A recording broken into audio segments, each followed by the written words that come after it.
Welcome back. President Trump may be the most outspoken world leader when it comes to his frustration with the press, but he certainly isn't alone. Here's part two of my exclusive interview from Jerusalem with Israeli Prime Minister Benjamin Netanyahu as the new U.S. Embassy opened there this week. So you and President Trump are both straight-talking, no-nonsense, in-your-face. You find that you're similar? Well, sort of the press treatment of my tenures has some similarities to the United States press and their treatment of President Trump? Some. Does it frustrate you? No. I have a hard time getting used to any other reality, but I don't let it bother me. I just do what I think is right.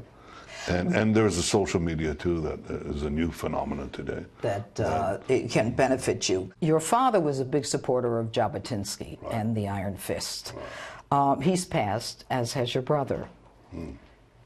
If you believe in the afterlife, they're looking down at you now.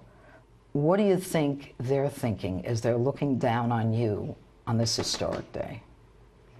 I think they'd be very proud and very happy, because they'll understand the historic significance of this day. I mean, the greatest power on earth, our greatest ally, the United States of America, has touched on the core being of our people, which has been Jerusalem. Jerusalem has been the pulsating heart of the Jewish people for 3,000 years.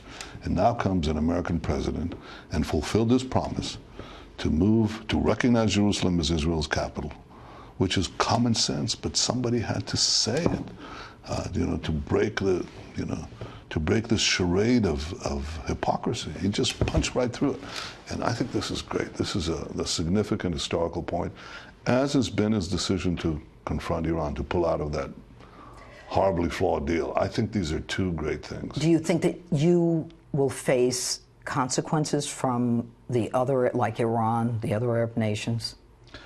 I think the Arabs are happy about this, about the embassy. I think they sort of have to, raise the usual protests, but I don't think they really care that much. And the Palestinians, certainly in Gaza, will use it as a pretext to try to rile up the masses against Israel. But what they want is not a peace with Israel. They want a peace without Israel.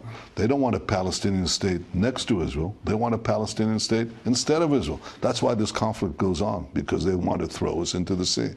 And the minute we'll get Arab leaders, as we got with Sadat and with King Hussein, the late King Hussein of Jordan, who are willing to coexist with Israel, then we're moving towards peace. I see that happening in the outer ring of Arab countries. And I think that part of that is this coming together against Iran, and President Trump is helping that a lot. But Iran now is aligning itself with Russia and has its proxy in Syria.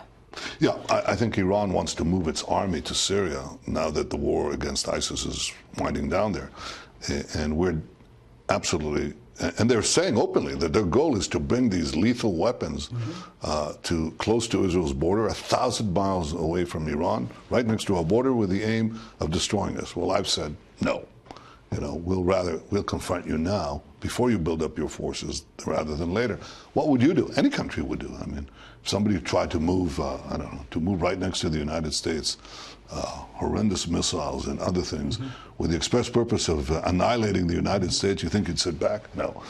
I'm not sure that Russia wants Iran to do that, because... Really? Yeah, well, yes, because I think they're in competition now for the spoils, if you will. Yeah. So I'm not sure there's a necessary conflict. But Iran is at conflict with us. Iran is in conflict with the United States. Iran is in conflict with just about all the Arab states in the Middle East. And I think we should unite together under President Trump's leadership to kick Iran out of Syria and to constrain and stop Iran's aggression. If you want to advance peace, that's how you advance it, by confronting the enemies of peace. A strong Israel. Definitely. Is what gets the Arabs to the peace table. Yeah, I mean, what has happened with the Arab states is they've recognized that Israel is here to stay. You can't defeat it, and because you can't defeat it, you make peace with it. It's called Peace Through Strength. Peace, truth, strength. I'm sure you've heard of that.